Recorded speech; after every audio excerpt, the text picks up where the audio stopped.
ফুলের সঙ্গে তুলনা করো, নারী নাকি কোমল। নদীর সঙ্গে তুলনা করো, নারী নাকি বহমান। মাটির সঙ্গে তুলনা করো, নারী নাকি সহনশীল। আকাশের সঙ্গে তুলনা করো, নারীর হৃদয় নাকি বিশাল। কখনো বলো মা, কখনো বলো দেবী, কখনো বলো লক্ষ্মী, কখনো আবার সংসারের আলো। তোমরাই তো মাঝে মাঝে বলো নারী নাকি 10 হাতে।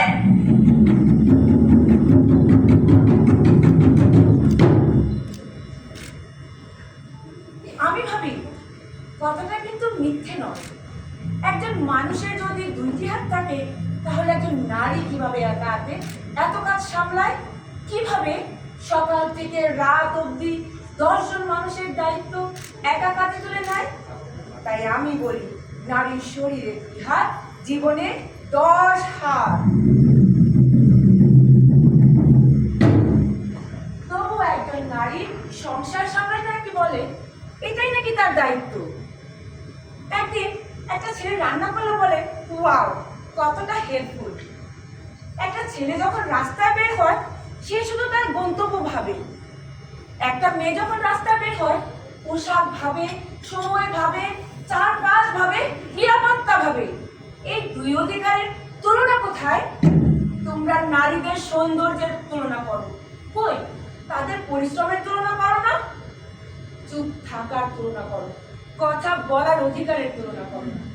আমরা নারী, আমরাই যথেষ্ট। আমরা কারো মতো হতে চাই না। তবু এই সমাজ ধাপে ধাপে আমাদের শিখিয়েছে কিশোরী, শিশু কিংবা নারী হিসেবে আমরা নাকি আলাদা, আমরা নাকি 8-10 জনের মতো নই। যেদিন এই সমাজ বুঝবে নারী শুধু জন্ম দেয় না, এই পৃথিবীটা করে, সেই দিন শুরু হবে আসল সভ্যতা।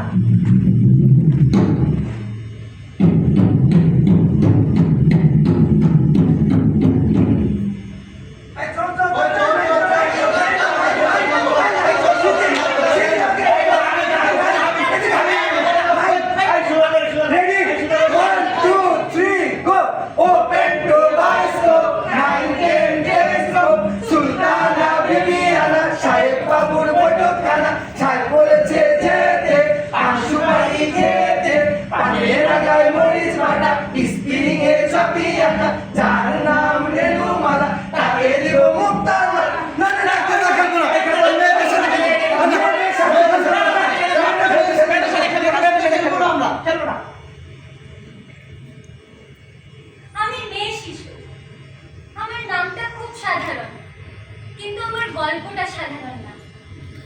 এই গল্পটা বাংলাদেশের হাজার হাজার মেয়ে শিশু। আমার জন্মের দিনটা নাকি অনেক আনন্দের ছিল, আবার কারো কারো কাছে নাকি সাদা মাটা।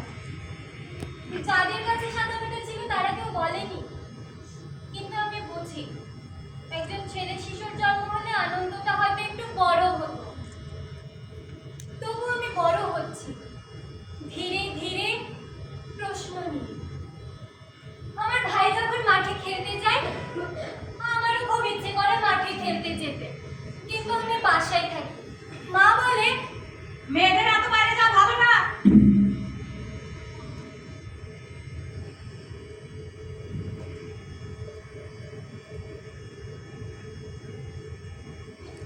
আমি জানালার ফাঁক দিয়ে বাইরে তাকিয়ে থাকি। ওই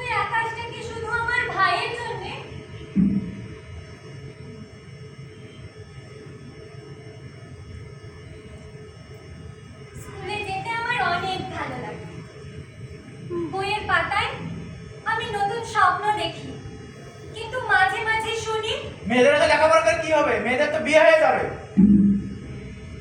আমি চুপ করে থাকি, কিন্তু আমার ভেতরের একটা কণ্ঠ বলে, আমি কি শুধুই বিয়ের জন্য জন্মেছি? বয়স একটু বাড়তেই নিয়মগুলো যেন বড় হয়। কাপড় কেমন হবে, কথা কেমন হবে, হাসি কেমন হবে, সব দিকে সবার নজর। কেউ জিজ্ঞেস করে না আমি কি হতে চাই।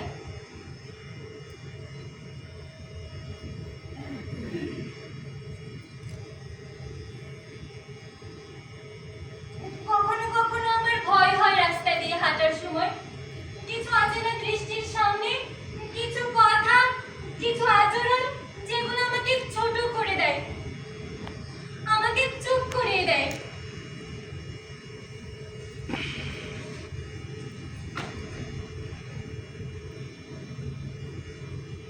বাসায় ফিরে ভাবি এখানে তো আমি নিরাপদ, তাই না?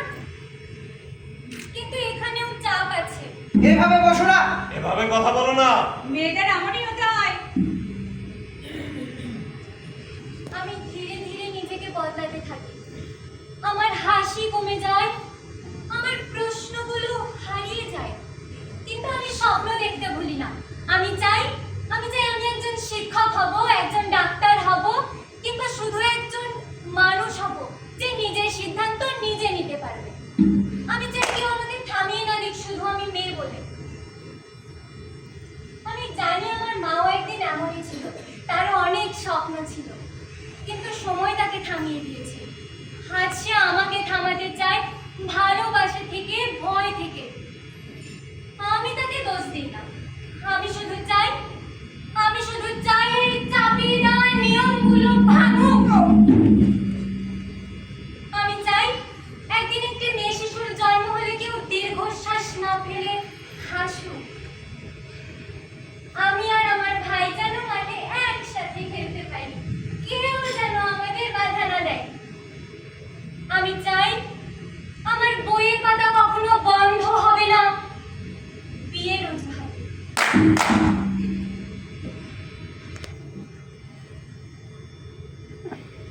আমি একজন কিশোরী। আমার বয়সটা ঠিক সেই জায়গায় যেখানে স্বপ্নগুলো হয় সবচেয়ে বড়, সাথে ভয়গুলো। এখন তুমি বড় হয়েছো, তোমাকে অনেক কিছু সামনে চলতে হবে। আমি বুঝতে পারলাম আমার পৃথিবীটা ছোট হয়ে যাচ্ছে। স্কুলে যাই, কিন্তু রাস্তাটা কেন জানি আর আগের মতো সহজ লাগে না। আমি চুপ করে হাঁটি, মাথা নিচু করে। কেন জানি মনে হয় চারপাশের হাজারো চোখ আমার দিকে তাকিয়ে আছে। বন্ধুরা স্বপ্নের কথা বলে, কে কি হবে, কোথায় যাবে। আমি শুনি, কিন্তু কিছু বলতে পারি না, কারণ বাড়ি ফিরলেই যে শুনতে হবে। মেয়েদের অত স্বপ্ন দেখলে চলে না। আমার পড়াশোনাটাও ঠিক যেন একটা শর্তে বাঁধা। আমি যতক্ষণই ভালো মেয়ে, ততক্ষণই যেন সব ঠিক। মাঝে মাঝে আমি আয়নার সামনে দাঁড়াই, নিজেকে ঠিক চিনতে পারি না। এই আমি যে নিজের ইচ্ছাগুলোকে লুকিয়ে রাখি, যে নিজের না বলা কথাগুলো বলতে পারি না। মায়ের সাথে আমি কথা বলতে চাই, সব বলতে চাই, কিন্তু মা বলেন আমরা তো এমন করে বড় হয়েছি। তার চোখে আমি ভয় দেখি, সমাজের ভয়, মানুষের ভয়, লোকলজ্জার ভয়। বাবা আমাকে ভালোবাসেন জানি, কিন্তু সেই ভালোবাসার মধ্যে আছে শর্ত, নিয়ম, নিয়ন্ত্রণ। তিনি চান আমি নিরাপদে থাকি, কিন্তু সেই নিরাপদের মধ্যে আমি যেন বন্দী হয়ে যাই। তবু আমি স্বপ্ন দেখি, আমি চাই আমি যেন আমার নিজের মতো করে বড় হতে পারি। আমার পরিবার যেন কারো কথায় ভয় না পেয়ে আমাকে বিশ্বাস করে। বাধাহীনভাবে আমি যেন আমার স্বপ্নের দিকে এগিয়ে যেতে পারি। আমি একদিন নিজের পায়ে দাঁড়াবো, নিজের জন্য দাঁড়াবো। আমি বলবো আমি যেমন, আমাকে তেমন ভাবে গ্রহণ করতে হবে।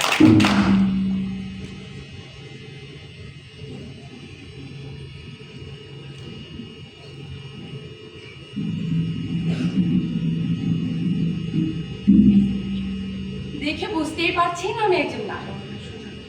আমার নামটা খুব গুরুত্বপূর্ণ না, কারণ এই গল্পটা শুধু আমার না, আমার, আপনার, আমাদের সবার।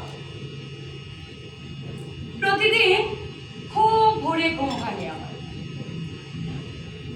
ঘড়ির অ্যালার্মে না, দায়িত্বের শব্দ। রান্নাঘরের চুলা, বাচ্চার স্কুল, সংসারের সব হিসাব বুঝিয়ে তারপর আমি বের হই আমার আরেকটা পরিচয়, কর্মজীবী। কিন্তু এই পরিচয়টাও যেন কারো কাছে পুরোপুরি গ্রহণযোগ্য না।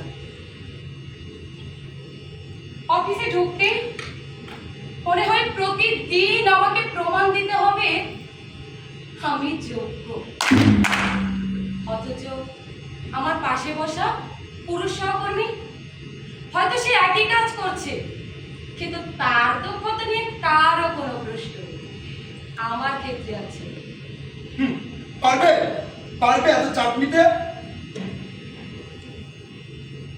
মিটিংয়ে কথা বললে বলে বেশি কথা বলি, আর চুপ থাকলে বলে আত্মবিশ্বাস কম। আমি ঠিক কোথায় গিয়ে দাঁড়াবো?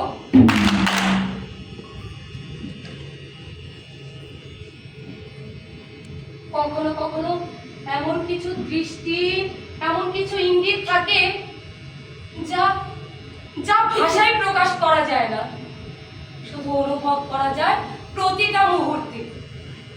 প্রতিবাদ করতে গেলে ভয়, চাকরিটা থাকবে তো, আর চুপ থাকলে আমি নিজের কাছে হেরে যাই। তারপর সন্ধ্যায় যখন আমি বাসায় ফিরে আসি, কিন্তু বাসায় এসেও আমি ঠিক বিশ্রাম পাই না, কারণ আমার জন্য অপেক্ষা করে দ্বিতীয় শিফট। রান্না করা, সবার খেয়াল রাখা, সব যেন আমারই দায়িত্ব। কেউ কখনো বলে না তুমি কি ক্লান্ত, বরং প্রতিটা মুহূর্তে আমাকে শুনতে হয় তুমি তো বাইরে কাজ করছো, ঘরের কাজগুলো ঠিক মতো হচ্ছে না কেন? আমি মাঝখানে কোথাও একটা আটকে যাই। ঘরে আমি যথেষ্ট না, অফিসে আমি যথেষ্ট না, তাহলে আমি কোথায়? আমি ঠিক কোথায় যথেষ্ট? তবু আমি থামি না, কারণ আমি জানি আমার এই পথ চলা আমার একার না, আমার মেয়ের জন্য, আমার আগামী প্রজন্মের জন্য। আমি চাই সে যেন একদিন কোনো প্রশ্নের মুখোমুখি না হয় শুধু সে মেয়ে বলে। আমি চাই আমার কণ্ঠটা শুধু কেউ শোনা না, কেউ বোঝো।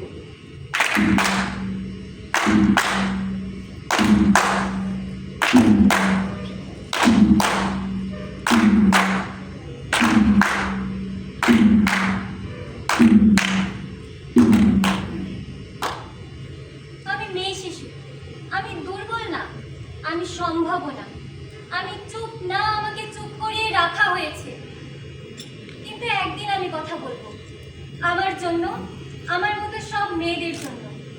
আর সেই দিন আমার গল্পটা কষ্টের থাকবে না, হবে পরিবর্তনের। আমি কিশোরী, আমি ভাঙছি না, আমি তৈরি হচ্ছি। আর এই তৈরি হওয়াই একদিন আমাকে শক্ত করে তুলবে। আমি নারী, আমি লড়ছি প্রতিদিন, প্রতি মুহূর্তে, আর আমার এই লড়াই একদিন পরিবর্তন আনবে। আমাদের এই পরিবর্তনের সহযোগী BRAC adolescent development programme ADP আমাদের কৈশোরে যে শিক্ষা দিয়েছিল, সেই শিক্ষা সেই কৈশোর থেকে শুরু করে বর্তমান প্রেক্ষাপটেও কাজে লাগাচ্ছি। আমরা নিজেদের প্রতিষ্ঠিত করেছি স্ব ক্ষেত্রে। আমাদের আজীবন শিক্ষা সহযোগী ব্র্যাকে আবার আসতে পেরে আমরা গর্বিত বোধ করছি। ব্র্যাক যেভাবে আমাদের উন্নয়নের পাশে ছিল, আমরাও আমাদের উন্নয়ন করে পরবর্তীতে ব্র্যাকের উত্তরোত্তর সফলতা কামনা করে ব্র্যাকের সাথে থাকতে চাই। আর আমাদের অভিজ্ঞতার আলোকে কাজে লাগিয়ে সারা জীবন ব্র্যাকের সাথে কাজ করে যেতে চাই।